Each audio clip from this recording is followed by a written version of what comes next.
Yeah, it's a limited and somewhat shrinking group of potential supporters. The most important one, of course, being China. And prior to this invasion, of course, Putin was doing everything he could to tout that, limitless and special relationship with China. China has looked at this, and I suspect Xi and his regime, look at the impact of what Putin is doing and think, optically, yeah, thanks, but no thanks. We're not all that keen to be tied as closely, maybe, as we always imagined, at the beginning of this war that China and Russia would be.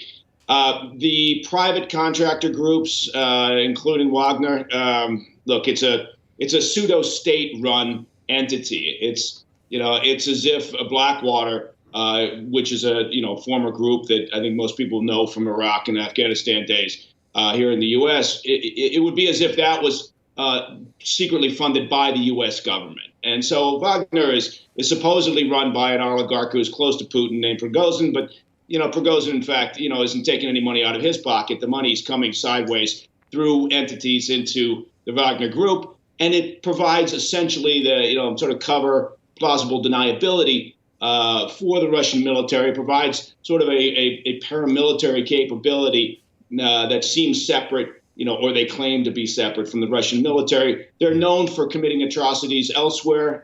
They've been out everywhere as varied as Mali, Syria, Libya, Mozambique.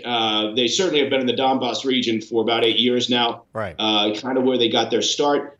So it's a bit of a known entity. But to go back to your original question, where can he turn for support? It's not many places. You talked about atrocities.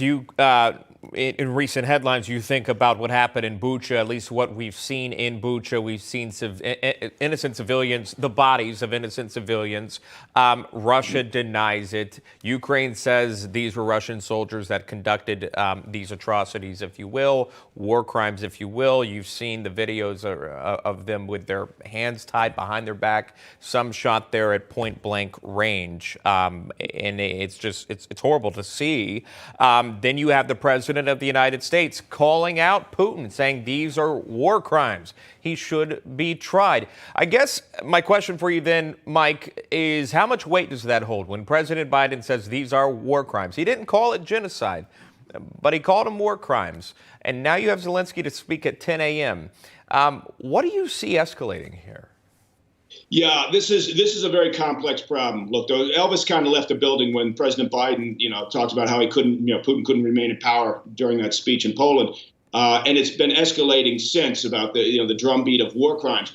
And yes, is Putin and members of his military, are they committing war crimes? Well, we can see with our eyes, right, and we can hear from a varied group of foreign correspondents, right. It's not just coming from one. Russia's denying it. Is just standard Russian disinformation. That's to be expected. But the complexity here is, I know, we feel this moral outrage, and this war has always been incredibly emotive. But we also have to live in a very realpolitik world where you have to find exit ramps. You have to find a way to end this problem, right? And part of the problem we've created now with the war crimes drumbeat, which is legitimate, but that creates this situation where we are pushing Putin and his command staff into a corner because they're looking out there thinking, okay, well, ending this simply means we're going to somehow end up in a war crimes tribunal. That's it, right? So they look at it and see our doors have closed. We have no perhaps off ramp, if there was a chance to get there. I'm not saying there was, but we have to understand the complexity of what we're doing by beating this war crimes drum right now at this point. Fine, do it after we get him out of there. That's a good thing. But I'm worried that we've created a situation here where Putin and his thugs don't necessarily see a way to back out of this. Yeah. Final question for you, real quick. Just maybe 20 seconds for me, if you can. The other statement that President Biden made yesterday was that he would put in more sanctions for Putin. He repeated that. How much more sanctions do you have in your treasure chest here? What can he do? Yeah, it's a very good question. That the kit bag is kind of stuffed full of sanctions already. So short of figuring out a way to completely shut down the Russian oil trade, there's really not much else. Right? I think what we're seeing right now is the sanctions on the elites, on the oligarchs, may not be having quite the impact we thought.